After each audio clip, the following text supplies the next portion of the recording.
We are joined today by Tim from Oracle Investments, one of the sharpest guys I know. Not saying much, I don't know anybody. Ha ha ha, just kidding you, Tim. I'm Brian. Welcome to my Tesla weekend.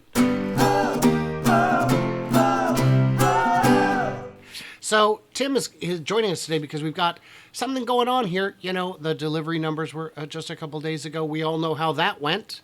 But not the point. The question is it time to take profits? Is it time to get out of the stock? Or should long-term investors think about these 5 things?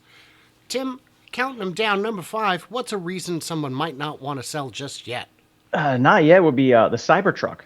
Has not released yet, and despite many people thinking that it is going to be a very specific to Southern California only vehicle, I have a feeling they're going to be surprised when it starts hitting those job sites, and that truck is going to take off for massive profits. It is going to take off for massive profits. One of the things about it is it's going to be cheaper to manufacture than what anyone else has got. They've got battery competence in-house. They've got a different design, the first truly ground-up EV pickup design. I mean, the Rivian, I guess, was from the ground up, but they built it in the old style. They still had that mindset. Ford's going to do their all-new design next year or the year after. This is going to be something different. And like you said, all those folks who think, "Oh no, we're not going to buy it. It's too weird." I think you're right. This will be a big catalyst. Number 4, That would be, let's go with energy. Energy S-curve has just started, and that could eclipse EVs by the end of this decade. wow, we are seeing it already getting awfully big. Do you remember the last time a whole week went by when you didn't see something in the news about some new proposed or installed or something going in? Yep, it's huge, and it's everything from small areas, communities, to entire countries who are adopting this. It's it's companies, it's countries, it's municipal grids. It's kind of everybody, isn't it? Yeah, it's unbelievable how, and because EVs are still so much in the spotlight, it's being kind of like overshadowed, and it's going to sneak Now, up. yeah, but mega packs. I mean, how much could they cost? $10? Something like that. Yeah, 2 million and change a Yeah, piece, right. and they're worth it. They make their money back. That's what we have learned. Yep. So that's pretty good. Number 3, what are you thinking there? That's going to be FSD and autonomy FSD. Is because that when uh, is that something they're still working on? I think so. I think they put it on the back burner for a while. It wasn't so big. But you're thinking about like autonomy. Think about how Uber, Lyft, everybody who uses ride sharing right now, taking it to the next level. I was talking to Peggy about it, and thinking about Uber. What are they going to do when autonomy becomes real? Well, they might just be one of those ones who licenses FSD for $200 a month per vehicle, and there you go. Now you have fleets that are going to be licensing out FSD from Tesla. Peggy is so sharp. That's a. I'm glad you managed to work that cooperation between you guys because that is so. Oh, That's I love just. that. Oh yeah, Oh, for sure, for sure. Thing is, on licensing, there's 100 different ways it could work. yeah. They could say, they could say it's 200 whether it's Tesla or not. Tough luck. Do you want it or not? Otherwise, you're going to have to deal with a whole other thing, or just let us deal with it. But more likely, there would still be some cut in it for GM or Ford or whomever. And, I actually had a chance to see the Argo AI cadaver, the remnants of the vehicle. I was in Michigan, and a retired Ford engineer, got to take me into the super secret back lot where they leave all the forgotten test vehicles. And there's a couple of Nice. Argo AIs back there.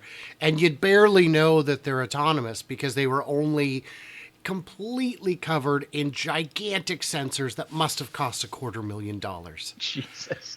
It was, well, you've seen what Cruise and Waymo look like. Oh yeah. It looked like that, but Ford. Okay. So that was great. And FSD, I mean, are you modeling that yet in terms of.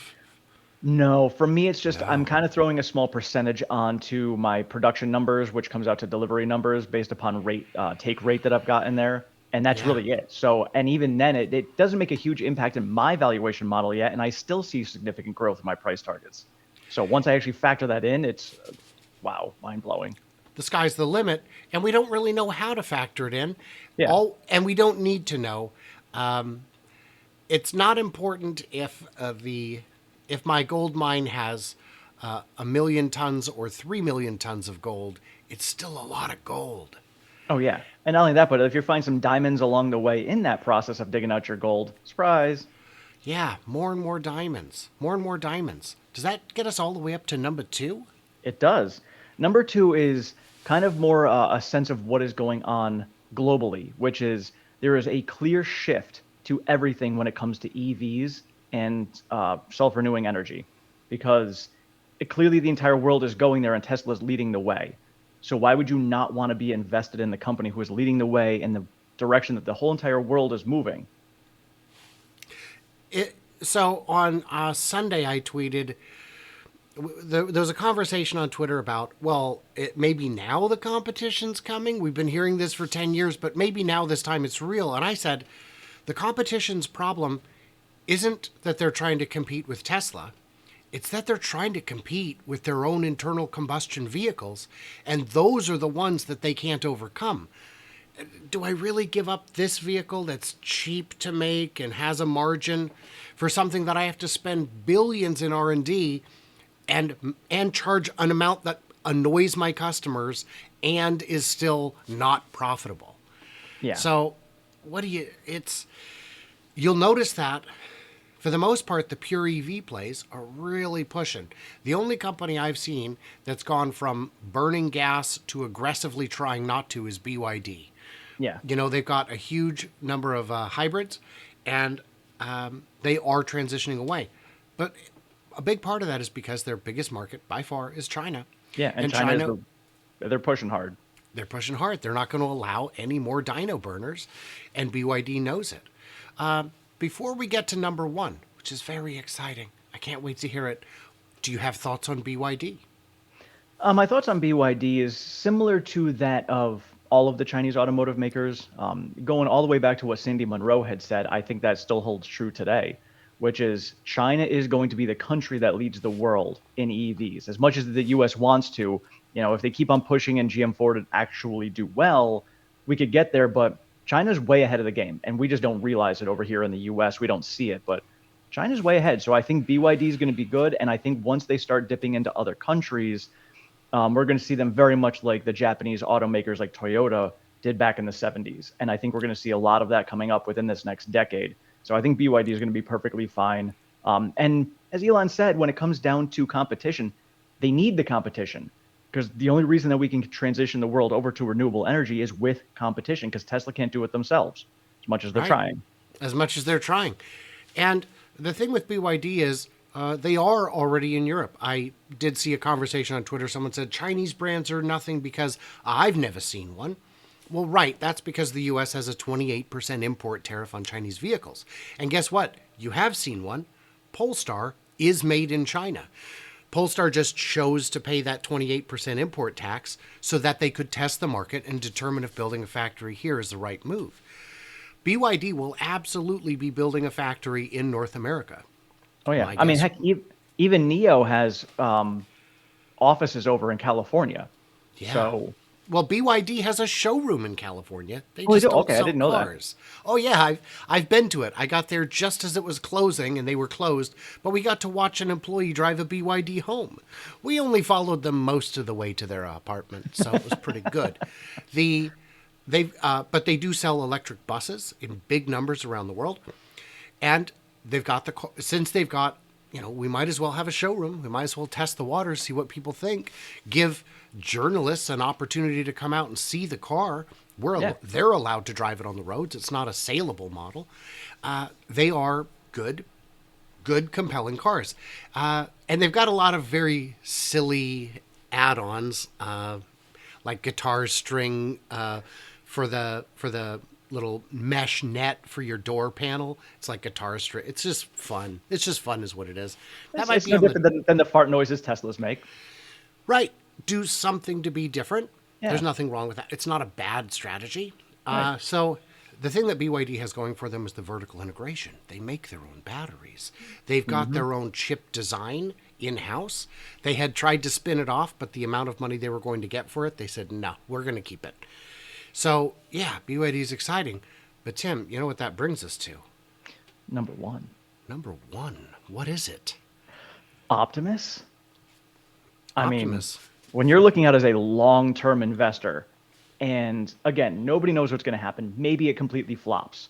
But going by Elon's sentiment and what he has told us and how he has backed up his word all along the way so far, Optimus is going to get to the point where we're selling 10 billion units a year. I mean, I would want to. I think 10 billion a year might be a little high. 10 billion total, maybe. Well, I don't know. He was pushing in the billions for sales. So yes, and the thing is, it's easy to see how it could replace all labor jobs, but what it would also do is create new jobs that didn't exist. These could be employed restoring de-desertification, restoring forests to the desert, planting trees, cleaning up trash, getting garbage off the ocean floor. They can do all these things that would be too dangerous, not profitable enough, or just otherwise just not in the cards if you're relying on humans. And people are saying, well, what about jobs? What about humans? Hey, we'll burn that bridge when we get to it. Somebody's going to build bots sooner or later. It appears that Tesla is trying to be the first one to do it at a meaningful scale. It's you can't stop it. It's like trying to put the AI genie back in the bottle. It's not going to happen. It can't happen. We just have to adjust and move on from there. And there's a lot you can do with the bot economy, as it were. Oh yeah, and just thinking about from a personal perspective, you can now replace your smartphone with an Optimus bot. Sure, it's going to be more expensive, but what else can it do for you? You think about the uber wealthy right now. They have butlers or servants or whatever they have around their houses. Most of the normal people cannot afford one. But if you're going to spend $10,000 and you can have one that's also your cell phone and multiple other things, that's also going to take away a lot of the work that you have to do around your home, doing laundry, cleaning dishes. People are going to find a lot of value in that. Dog walker, dog groomer. I mean, right there is something. There's a big middle class that would never have a domestic servant in the house because it's weird. We didn't grow up that way. I wouldn't hire a maid if it was free. I would feel too weird about it. Yeah, but I would do my own stuff. Yeah, I would absolutely have a bot do it.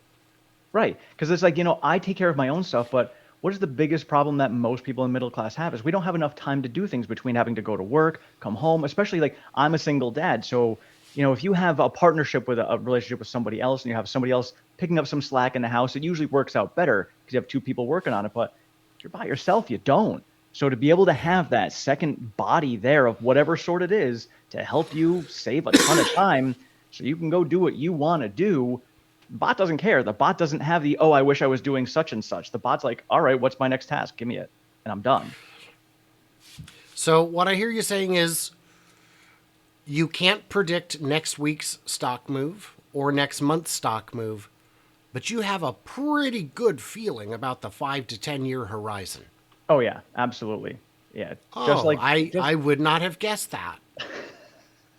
Yeah, I know. It's a shocker. Big shocker. Yeah. Oh, guys, in the comments, what did we miss? What did we misunderstand? Leave it down there. Tell Tim why he's crazy and why he's not crazy. I'm curious to find out because my crazy dar is out of commission at the moment, and I need your help. So you can head over to Oracle Investments, check him out. He's got a Patreon, yeah. He's got a Twitter. He doesn't have his Twitter subscriptions turned on yet. Somebody at Twitter, get your balls rolling, would you please? I'll call Elon later. Of course, we will all call him something. So, but yeah, you can find him over there. Great stuff. All his links will be in the description. Check him out. Yeah, thank you for your time, Tim. Thanks, Brian.